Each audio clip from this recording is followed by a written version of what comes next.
we're cooking Tequila lime chicken.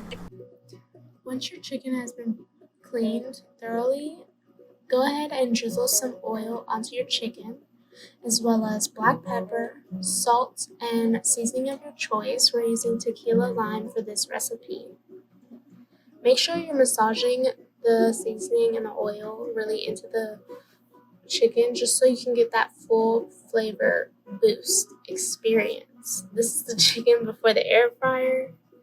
And when navigating the air fryer, you want to set it to 360 degrees for 20 minutes.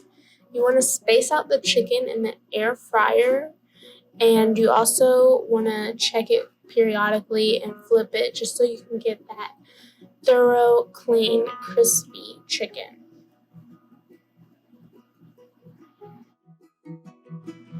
Once your chicken is nice and crispy, or however your liking is, go ahead and check it. Make sure it's not pink inside.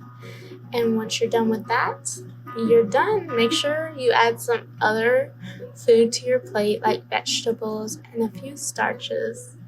And I hope you enjoyed this recipe. This was brought to you by CCE Care Resource Center.